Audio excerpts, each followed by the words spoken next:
Cilvēks vienu dienu domās saprot, saka sev tagad būs citādi. Paiet pāris dienas, viss norimst un vecais ceļš atkal sauc atpakaļ klusi. Tu zini, kas ir pareizi, bet pieradums vēl kleju plēnām.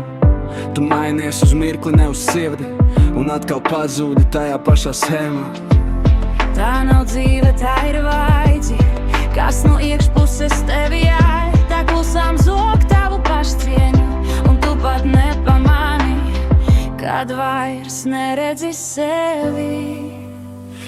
Cieni sevi, cīnies par sevi, nevis klausies tajos, kam nav varas. Ne visi vārdi ir patiesi, ne visi padomi ir tavēji, saproti pāri. Paliec sevi, paliec spērsams, pat ja esi viens uz sava ceļa. Pašcieņa nosākas ar citiem, tā sakas tevi šeit un tagad. Pārāk bieži mēs dzirdam balsis, kas skaļas, bet tukšas iekšā. Viņi māca dzīvot nemainoties, kamēr tu pats lēnām sabrūc bez skaņas. Tu atdod spēku tiem, kas ņem, un klusē, kad vajadzētu runāt. Bet patiesība nav komforta zonā, tā sākas tur, kur tu sāc sevi aizstāvēt.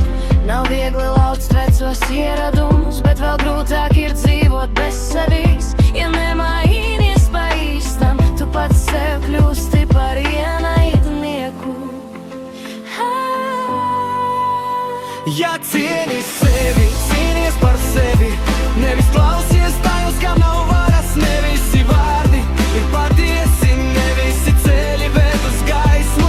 Cieni sevi, izvēlies skaidri, ko tu pieņem un ko nē. Tu neesi šeit, lai izpatiktu, tu esi šeit, lai dzīvotu pats. Pārmaiņas nav sajūta uz dienu, tās ir izvēle katru rītu. Neviens cits tavā vietā necīnīsies, ja pats sev nesi svarīgs.